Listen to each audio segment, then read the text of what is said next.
वैकुंठ फलदायकम। हे देवताओं, यह श्रीमद् भागवत साक्षात भगवत स्वरूप ही है। कलयुग में यह पढ़ने और सुनने वाले को मुक्ति प्रदान करने वाला है। इससे सरल साधन कोई भी नहीं हो सकता। सौनक जी कहते हैं कि जब श्रीमद् भागवत कथा की इतनी महिमा है तो ये कथा 7 दिन में ही क्यों सुनाई जाती है। सूत जी ने कहा, यद्यप श्रीमद् भागवत कथा तो नारद जी ने ब्रह्मा जी से ही सुन लिया था, लेकिन सप्ताह श्रवण की विधि तो सनकादिक महर्षियों ने नारद जी को बताई। कहा, आप मुझे सुनाइए। कहा, एकदा ही विशालायां चत्वारार्षयो मलः शतसंगार्थं समायाता दध्रस्तुस्तत्र नारदम्। हे सौनकादियों, एक बार सत्संग की इच्छा से चारों सनकादिक भाई सनक, सनंदन, सनातन और सनत कुमार, चारों सनकादिक भाई सत्संग की इच्छा से भ्रमण करते हुए जा रहे थे और उन्होंने रास्ते में नारद जी को देखा। नारद जी मिले तो नारद जी का मुख कुछ चिंतातुर था, दुखी था। तो सनकादियों ने कहा, कथम ब्राह्मण दीन मुखः कुतः चिंतातुरो भवान् त्वरितं गम्यते कुत्र कुतश्चागमनं तव। सनकादियों ने कहा कि हे नारद जी महाराज, हे ब्राह्मण, आपका मुख उदास क्यों है? आप चिंता से इतने व्याकुल क्यों दिखाई दे रहे हैं?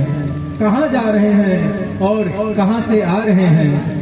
हे नारद जी महाराज, इस समय आपका मुख ऐसा लग रहा है कि मानो किसी ने किसी दरिद्री के धन को लूट लिया हो। यह उचित नहीं है, क्योंकि वैष्णव का धन तो राधा नाम है, जिसे सांसारिक लोग भी अपना धन मानते हैं, और ऐसे राधा नाम रूपी धन को कोई चुरा नहीं सकता। हे नारद जी, अगर आपका ही मुख इस तरह चिंतातुर होगा तो संसारियों का क्या हाल होगा? अब मरीज डॉक्टर के पास जाए और मरीज की बीमारी देखकर डॉक्टर घबरा जाए तो मरीज का क्या हाल होगा? हे नारद जी, क्या बात है? तो सनकादियों ने कहा, कबीरा सब जग निर्धना धनवंता नहीं कोय धनवंता सोई जानिए जपे राम नाम धन हो। नारद जी, आप तो सत्संग के अति प्रेमी हैं। नारद जी महाराज ने सनकादियों को अपने अग्रज बड़े भाइयों को प्रणाम किया और कहा कि महाराज, एक बार हमारे मन में विचार आया कि प्रभु ने सृष्टि की रचना की है, तो मेरे मन में विचार आया कि चलो चलकर देखते हैं कि भगवान ने कैसी सृष्टि की रचना की है, कितना सुंदर बनाया है। चलो चलकर देखते हैं। और कहीं भगवान के भक्तों से मुलाकात हो गई तो भगवान की कथा सत्संग की भी कामनाओं की पूर्ति होगी। इस तरह नारद जी चल पड़े और सत्संग की इच्छा से जब नारद जी पृथ्वी लोक पर आए तो वहां नारद जी ने क्या देखा? नारद जी ने देखा कि आप कलयुग के कलुषित प्राणी अपने किए गए कर्मों के पाप से इतना दुखित हो रहे थे कि नारद जी का मन व्याकुल हो उठा। नारद जी के मन की शांति ही चली गई। नारद जी ने बहुत सारे तीर्थ स्थलों पर गए, पुष्कर, प्रयाग,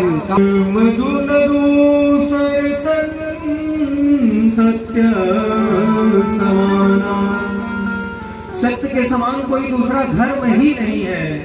नारद जी के मन में जब शांति नहीं मिली नारद जी के मन को, तो उनके मन में विचार आया कि वृंदावन में हमारे भगवान का, मथुरा नगरी में हमारे भगवान का प्राकट्य हुआ था। चलो चलकर वृंदावन धाम चलते हैं और वहां चलकर भगवान की छवि को निहारते हैं। नारद जी जब और आगे बढ़े तो उन्होंने क्या देखा? बहुत सारे संतों को देखा। सत्यम नास्ति तपः शौचम कूटभाषिणः। नारद जी ने देखा कि कलयुग के मानव का केवल एकमात्र ही धर्म शेष रह गया। मातो पिता बालकन बुलावही, उदर भरे कोई वेद सिखावही। साधु संत पाखंड में कहा ये किसका आश्रम है? कहा मौनी बाबा का। कहा और आगे बढ़े तो कहा ये किसका आश्रम है? जहाँ बहुत सारे बच्चे खेल कूद रहे थे, कहा ये वैरागी बाबा का आश्रम है। जब नारद जी ने देखा तो नारद जी के मन में विचार आया कि तुलसी बाबा ने सत्य लिखा है। मिथ्यारंभ दंभ रत जोई, ताकहु संत कहें सब कोई। जो जिस ढंग से यजमान को प्रसन्न कर लिया, आज भगवान की सेवा कम हो रही है, इंसान की सेवा ज्यादा हो रही है। आज धर्म क्यों हो रहा है? मेरे सारे के सारे बच्चे नौकरी पा जाते हैं तो महाराज जी एक भागवत में भी करा लेता। मेरी फैक्ट्री लग जाती तो महाराज जी एक भागवत में भी करा लेता। और वक्ता महाराज सोच रहे हैं कि कोई ऐसी सरकार की तरह, आज की राजनीतिक पार्टियों की तरह कोई ऐसा लालीपाप दे दे जिससे लोग मंत्र मुग्ध हो जाएं और एक भागवत हमारी ओर हो जाए। अर्थात दोनों का केवल एक ही लक्ष्य है, केवल धन का आना, धन की प्राप्ति के लिए। इसीलिए ये केवल ब्राह्मण को ही अधिकार नहीं है, अपितु सबको अधिकार है अपने धर्म की जानकारी रखने की। आज हम सारा ब्राह्मण पर छोड़ देते हैं कि ब्राह्मण आए हैं, ब्राह्मण देवता सब कुछ अच्छा कराएंगे, लेकिन सारे ब्राह्मण ऐसे नहीं हैं। सबके अपनी अपनी। इस तरह नारद जी ने कहा, इस प्रकार कलयुग के दोष देखता हुआ मैं भगवान की क्रीड़ा स्थली श्री धाम वृंदावन में जाकर पहुंच गया। और वहां मैंने क्या देखा? एक युवती, एक स्त्री के पास दो वृद्ध पड़े हुए थे और वो स्त्री विलाप कर रही थी, रो रही थी। न रही है यमुना जी के पावन पुलिन तट पर नारद जी जाने लगे। आगे और क्या देखा? बहुत सारी स्त्रियां उस रोती बिलखती हुई स्त्री को पंखा झल रही हैं। नारद जी और आगे बढ़े। फिर नारद जी के मन में विचार आया कि हमें स्त्रियों के बीच में नहीं जाना चाहिए, एक पुरुष को स्त्री के बीच में नहीं जाना चाहिए। ऐसा मन में विचार आते ही नारद जी लौट पड़े। और जैसे ही लौटते हुए नारद जी के ऊपर उस युवती स्त्री की दृष्टि पड़ी तो आवाज लगाई, भो भो साधु क्षणं तिष्ठ मम चिंता मपि नाशया।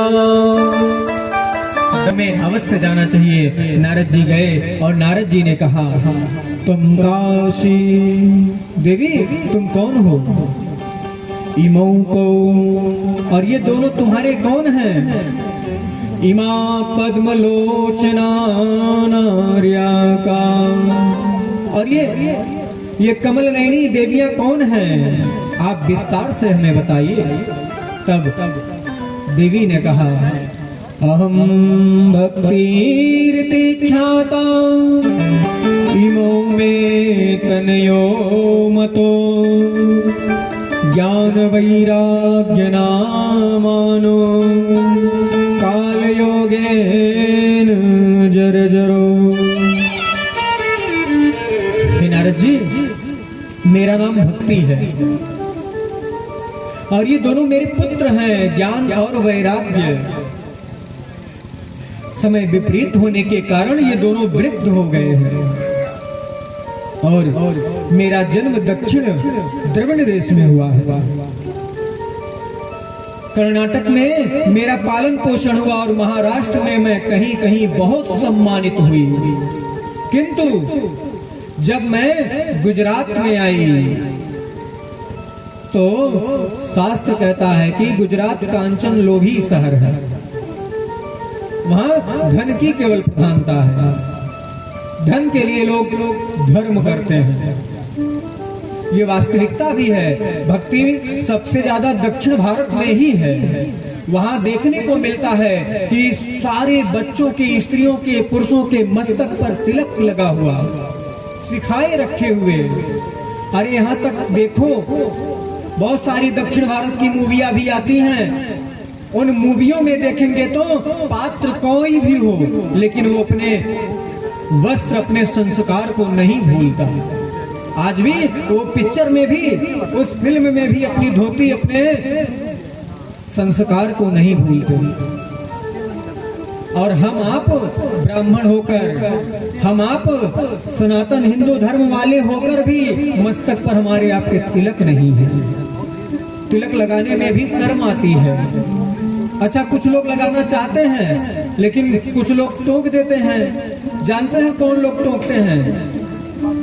जिनकी इच्छा तो होती है कि हम भी तिलक लगा लें, हम भी सिखा रख लें, लेकिन शर्म बस नहीं लगा पाते, वही लोग टोकते हैं। जिस ब्राह्मण के मस्तक पर तिलक ना हो उसे शूद्र के समान माना जाता है, ये शास्त्र कहता है। जो सिखा न रखता हो उसे ब्राह्मण कहने का कोई अधिकार ही नहीं है। ब्राह्मण कौन है? जो ब्रह्म को जान ले वही ब्राह्मण है। आज तो हम भगवान से भागते हैं, पंडित जी से पहले ठीका कर लेते हैं। पंडित जी 100 रुपए एक्स्ट्रा ले लीजिए, लेकिन कथा 1 घंटे में हो जानी चाहिए। आज हमने अपने सारे संस्कारों को तोड़ दिया। आज घर घर में बिखराव क्यों हो रहा है? क्योंकि मैंने अपने संस्कार को छोड़ दिया। हमारे यहाँ विवाह होती थी, घर में मातृकाओं का पूजन होता था, कुएं का पूजन होता था। इन सारी क्रियाओं को हमने तोड़ दिया, छोड़ दिया। नांदी मुख श्राद्ध के द्वारा पितरों का पूजन होता था, हमने छोड़ दिया इन सबको। और क्या माना? केवल ब्राह्मण दक्षिणा लेने के लिए करता है। हमने यही तो अपने मन में भ्रम रखा। यहाँ तक कि विवाह मंडप में बैठने के बाद लोग ब्राह्मणों को गाली देते हैं कि पंडित जी दक्षिणा के चक्कर में बैठाए हुए हैं। मैंने अपने शास्त्रों से हम खुद विमुख हो गए। आज ब्राह्मण जनेऊ धारण नहीं करना चाहता,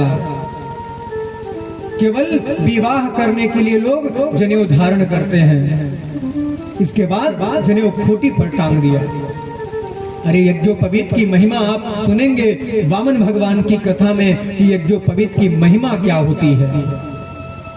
और हम सबको, ब्राह्मण, क्षत्रिय, वैश्य, इन तीनों को यज्ञोपवीत धारण करनी चाहिए, संध्या करनी चाहिए। हमारे पास समय नहीं है। हमारे शास्त्र कहते हैं काम करते चलो, नाम जपते चलो, काम करते चलो, नाम जपते चलो, काम करते चलो, नाम जपते चलो, काम करते चलो, नाम जपते चलो, काम करते चलो, नाम जपते चलो।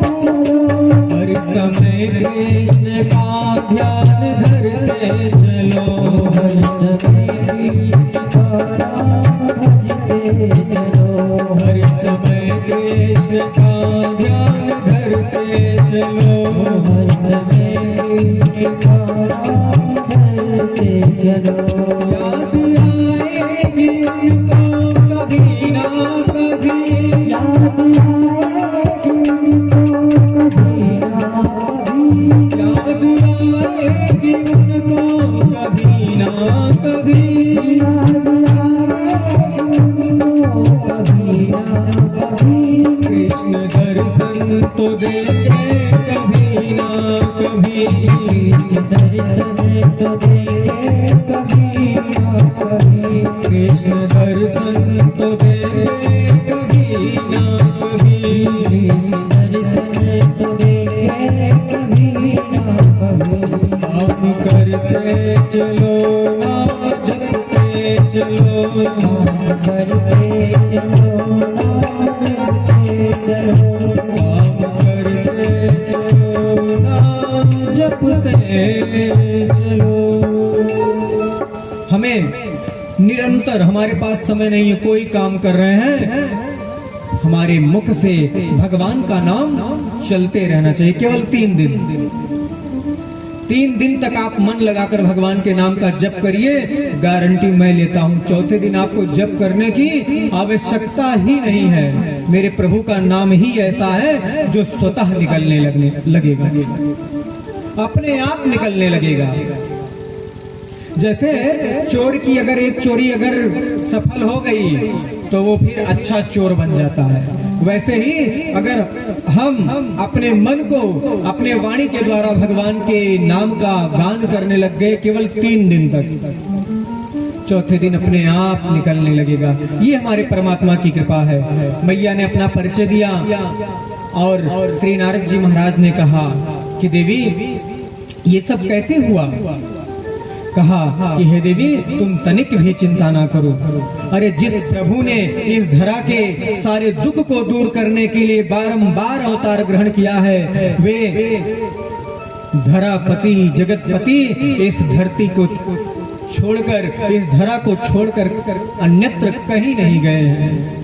हे मैया आप निश्चिंत हो जाओ, आप तनिक भी चिंता ना करो। और यह कहकर नारद जी ने कहा कि देवी आप तनिक भी चिंता ना करो। यत् फलम नास्ति तपसा न योगेन समाधिनः तत्फलम लभते सम्यक् कलौ केशव कीर्तनात्।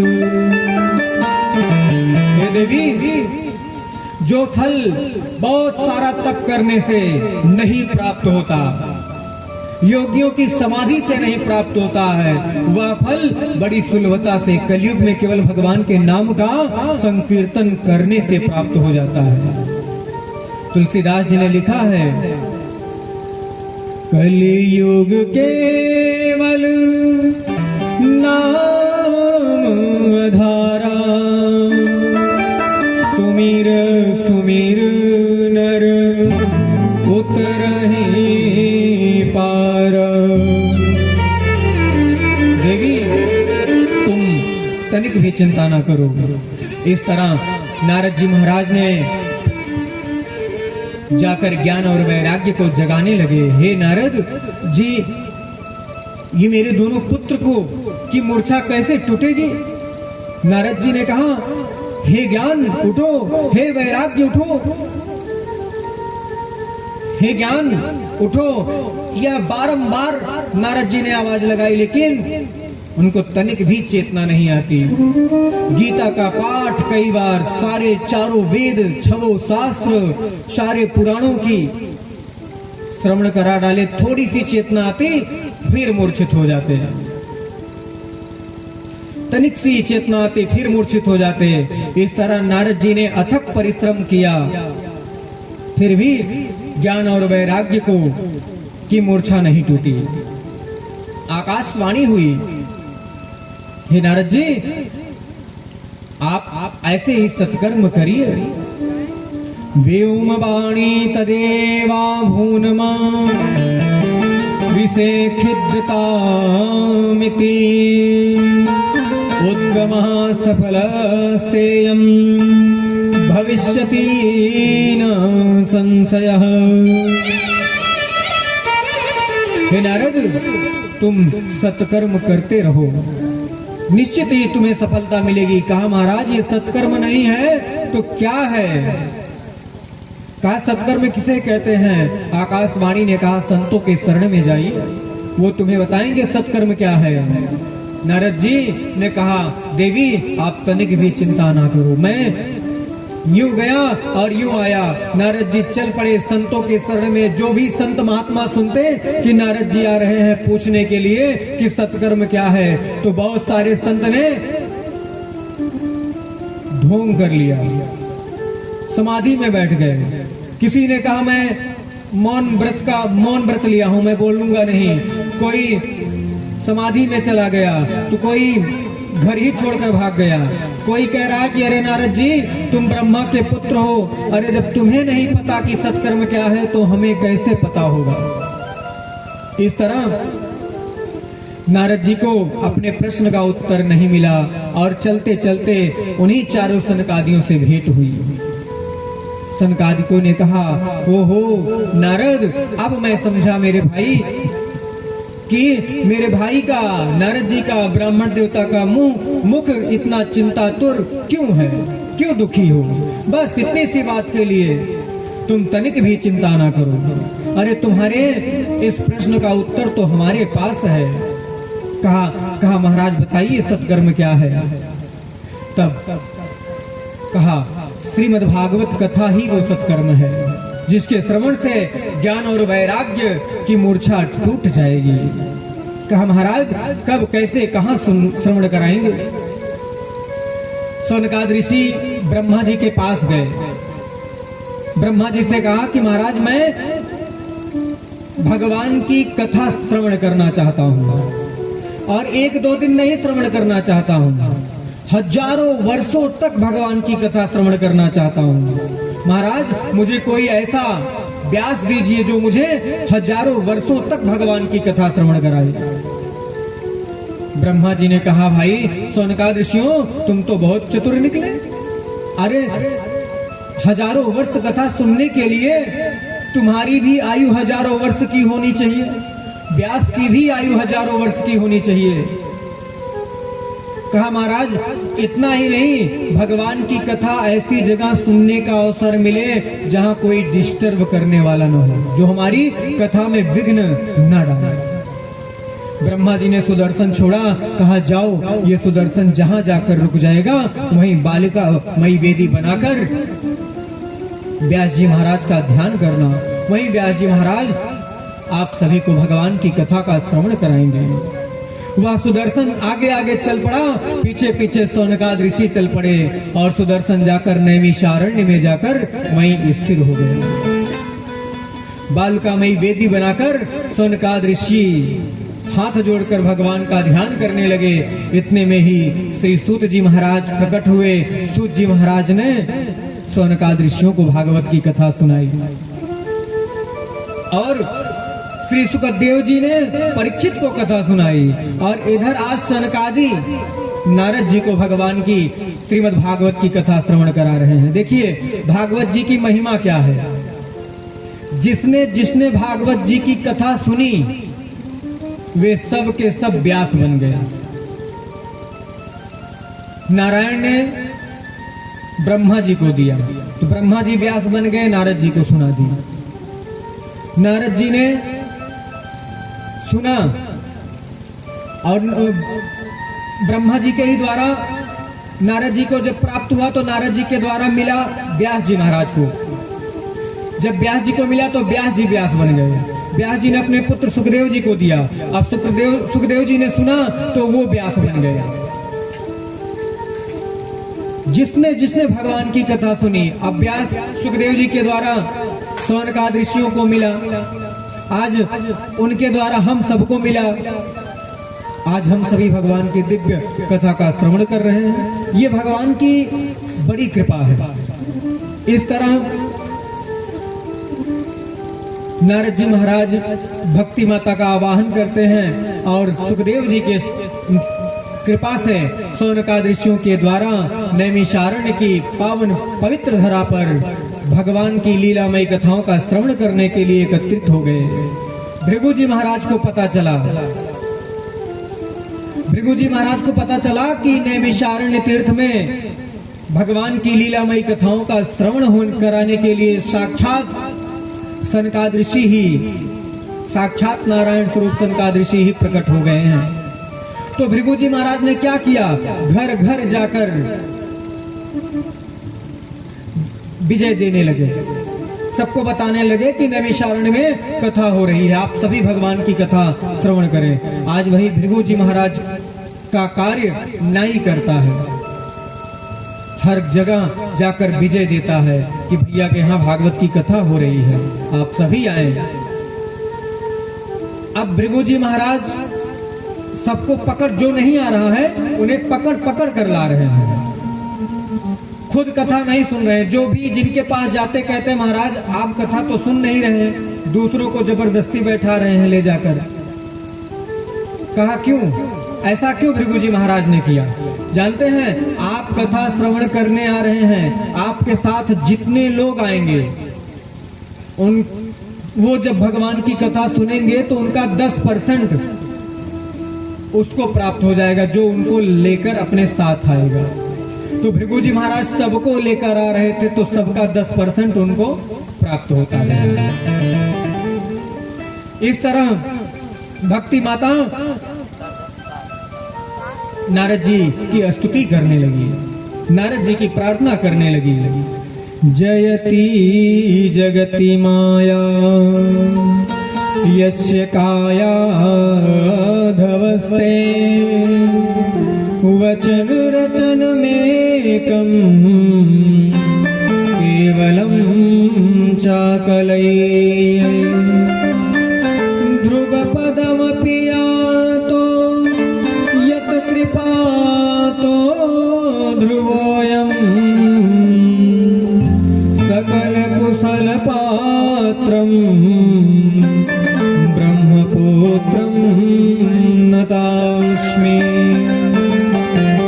भक्ति मैया की दिव्य स्तुति सुनकर नारद जी गदगद हो गए। कहा देवी आप तनिक भी चिंता ना करो, दुख हरने वाले भगवान हमारे समक्ष हैं। हम सभी भगवान की 2 लाइन भगवान का नाम संकीर्तन करते हैं, पुनः भगवान की कथा में प्रवेश करते हैं। प्रेम से बोलिए आनंद कंद भगवान की।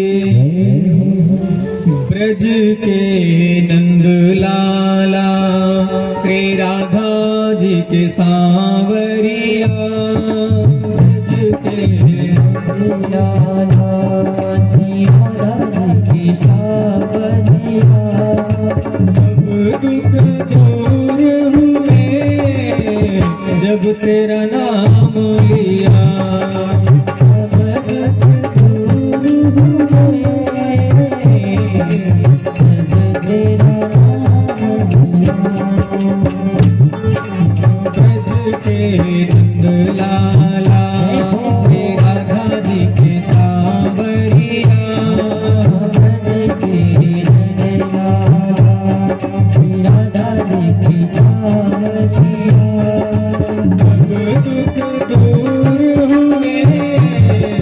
जब तेरा नाम लिया,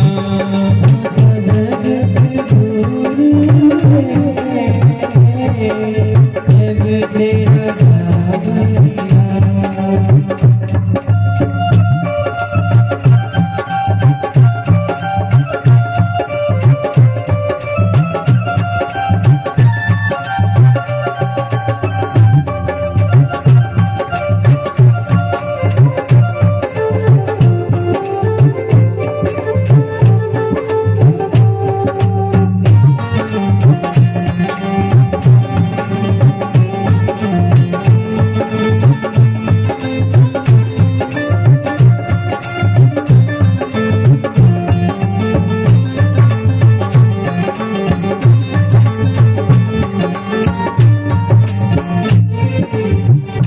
मेरा पुकारे तुम्हें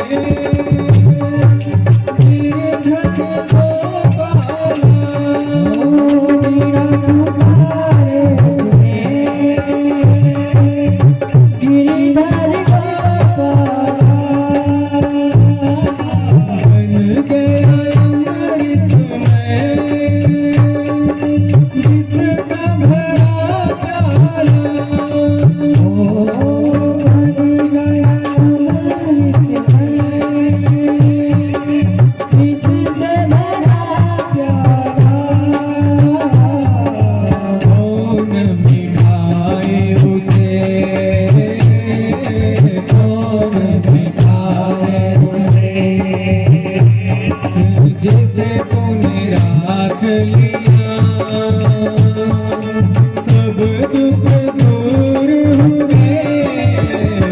जब तेरा नाम लिया।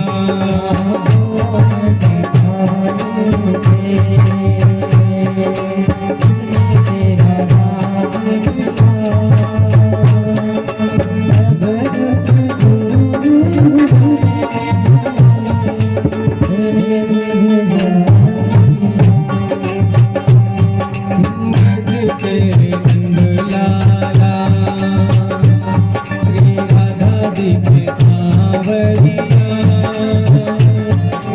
सब दुख दूर हुए जब तेरा नाम लिया।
रमण भगवान की।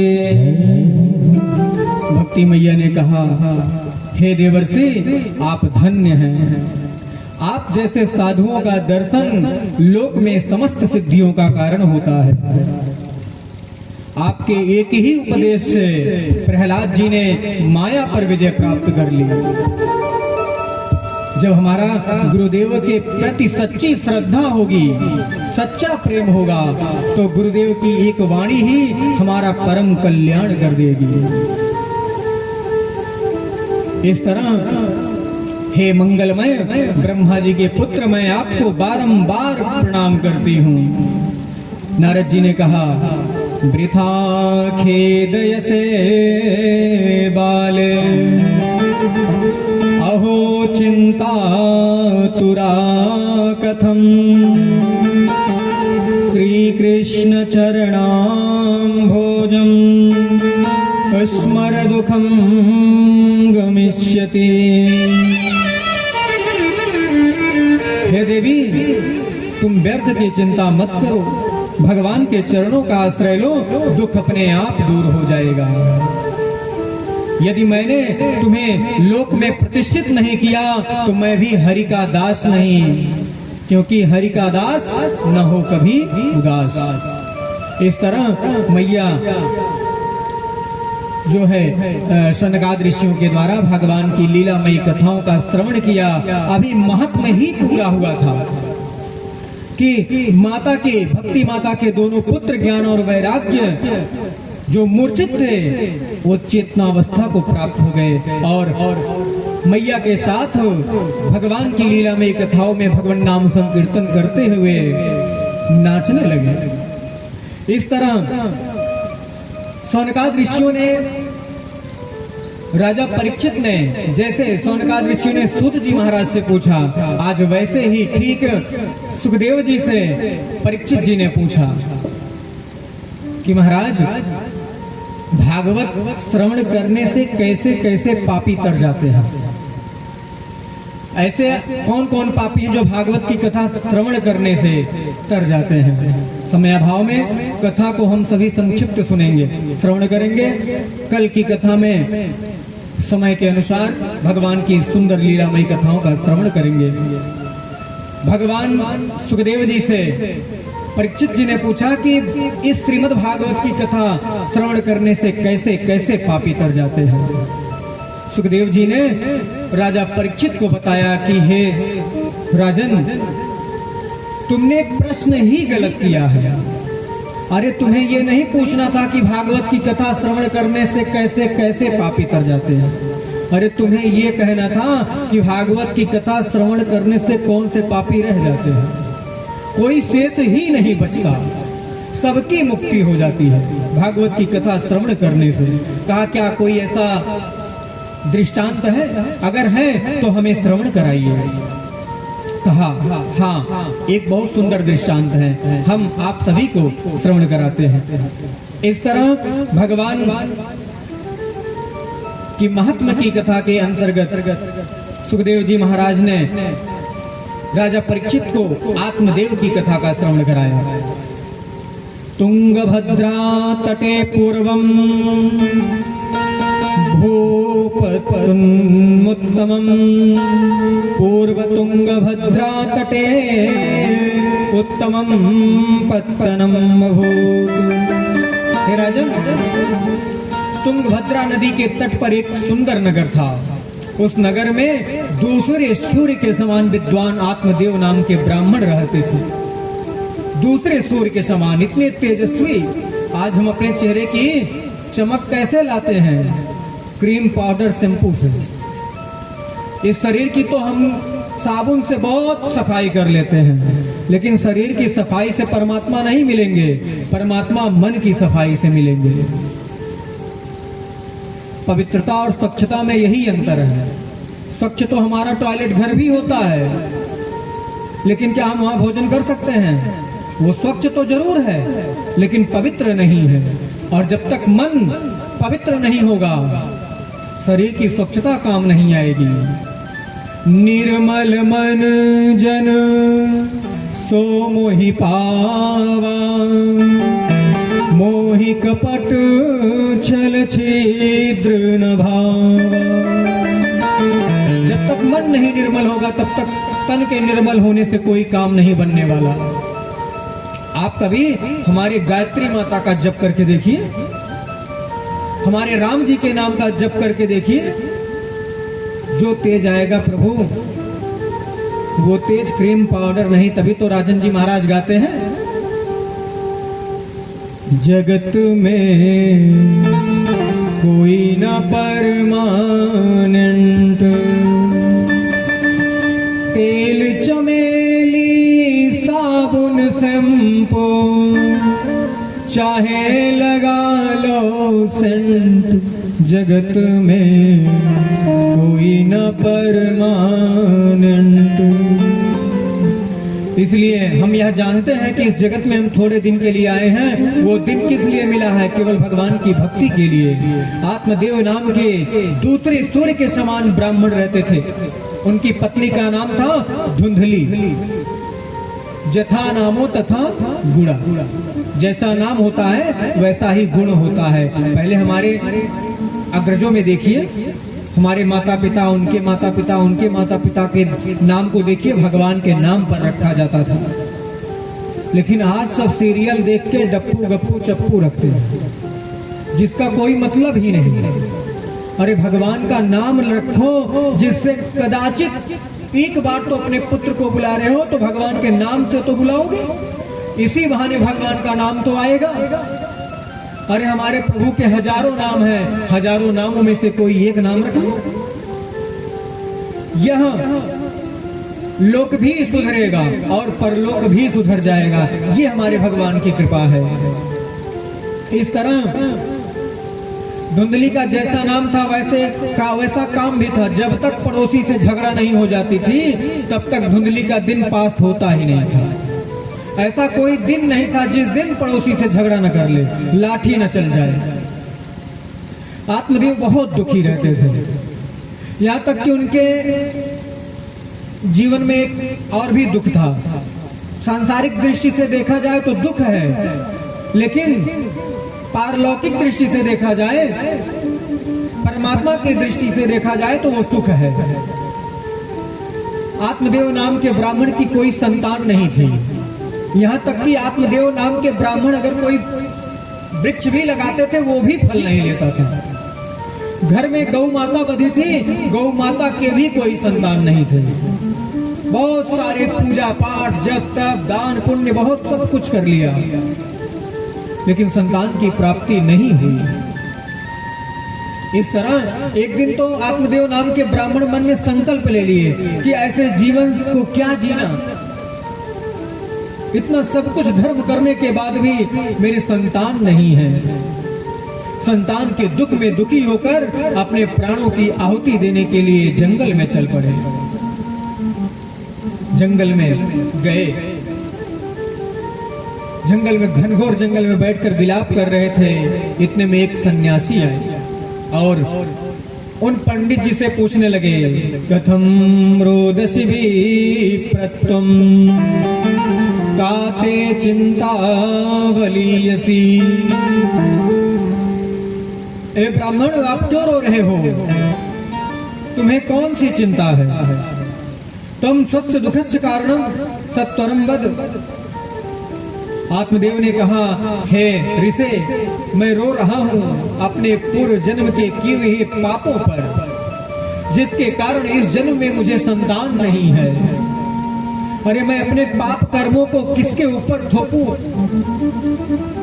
ये मेरे पाप कर्म है कि भगवान की कृपा नहीं हो रही है कि किसी ने मेरे प्रति अपराध किया, मैं किसको दोष दूं?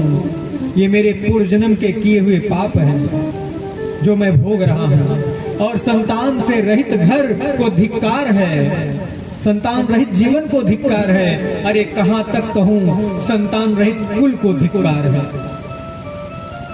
कहा, संत ने कहा, मुंचा ज्ञानम प्रजारूपम बलिष्ठा कर्मणो गति विवेकं तो समासाद्य त्यज संसार वासना।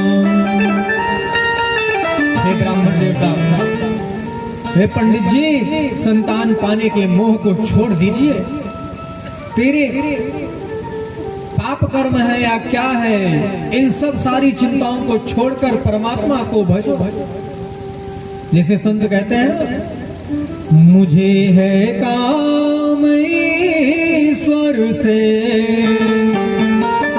जगत रूठे तो रूठन दे। कुटुंब परिवार सुत दारा, अगर छूटे तो छूटन दे। आज जिस सप्ताह विधि में हमारे आचार्यगण और हमारे यजमान स्वरूप श्री विजय शंकर पांडे जी बंधे हुए हैं, इस बंधन को जानते हैं? ये वो प्रेम का बंधन है जिसे कोई तोड़ नहीं सकता, जिसे कोई खोल नहीं सकता, कब तक? जब तक परमात्मा की प्राप्ति ना हो जाए। तो ये जो 7 दिनों में आप बंधे हुए हैं, ये 7 दिन जानते हैं क्या है? ये 7 दिन केवल परमात्मा का ही चिंतन करना और परमात्मा का ही कार्य करना। मन में किसी प्रकार की लोभ, क्रोध, माया, इन सब चीजों से, घर परिवार सबसे विरक्त होकर अपने मन को केवल भगवान के श्री चरणों में लगाना ही ये 7 दिन का संकल्प है। आखिर हमारे जीवन में 7 ही दिन तो हैं। राजा परीक्षित को 7 दिन में मरने की श्राप लगी हुई थी, तो 7 दिन से क्या 8वां दिन भी है कोई? 8वां दिन नहीं, यही 7 दिन में राजा परीक्षित को ही नहीं अपितु हम सबको भी मरना है। ये राजा परीक्षित को श्राप नहीं था, ये श्राप हम सबको था। कल की कथा में आप श्रवण करेंगे। इस तरह हे राजन, हे ब्राह्मण देवता, आप तनिक भी चिंता न करो। ब्राह्मण ने कहा कि महाराज, अगर मुझे पुत्र की प्राप्ति नहीं हुई तो मैं अपने प्राण को यहीं त्याग दूंगा। संत ने बहुत समझाया, जब नहीं माने तो अपने मस्तक को संत के श्री चरणों में पटकने लगे कि मैं आपके चरणों में अपने सर को पटक कर मर जाऊंगा। संत ने कहा, एक ब्रह्म हत्या और लग जाएगी। संत को दया आई तो एक फल उठाया और ब्राह्मण देवता को दे दिया। कहा, हे राजन, ये फल ले जाकर अपनी पत्नी को खिला देना, जिससे बहुत सुंदर भगवान का भक्त तुम्हारे कुल में, तुम्हारे घर में, तुम्हारे पुत्र रूप में उत्पन्न होगा, जो जगत का कल्याण करेगा। और इसके कुछ नियम हैं। पत्नी से कह देना, शुद्धता रहे, शुद्धता में रहे, सात्विक चीजें ग्रहण करें और भगवान के नाम का खूब जप करें, रामचरितमानस का खूब पाठ करें और भगवान के द्वादशाक्षर मंत्र का निरंतर जप करें और निश्चित ही भगवान का भक्त जन्म लेगा। आज हमारी माताएं क्या करती हैं? माताएं गर्भ धारण की तो अपना सारा समय मोबाइल में रील्स देखने में बिता देती हैं। और वही बच्चा जब बड़ा जन्म लेता है तो वो सबसे पहले नेटवर्क खोजता है, मोबाइल ढूंढता है। देखिए, हमारे अभिमन्यु महाराज माँ के गर्भ में ही चक्रव्यूह के 6 द्वारों की कथा श्रवण किए थे, तो माँ के गर्भ से सीख लिया था। तो माँ के संस्कार, जब माँ गर्भवती होती हैं तो माँ के जैसे संस्कार होते हैं वो संस्कार माँ के पुत्र पर जाते हैं। इसीलिए माँ को सात्विक रूप से रहना चाहिए, खूब भगवान का जप करना चाहिए। कहा, हे ब्राह्मण देवता, जाकर अपनी पत्नी को ये फल खिला देना और कहना कि भगवान की खूब भक्ति करें। बहुत प्रसन्न हुए आत्मदेव नाम के ब्राह्मण और दौड़े दौड़े आए। अरे सुनती हो? कहाँ हो? जरा इधर आओ, ये देखो मैं तुम्हारे लिए क्या लाया हूँ। पत्नी ने कहा, अरे काहे चिल्ला रहे हो?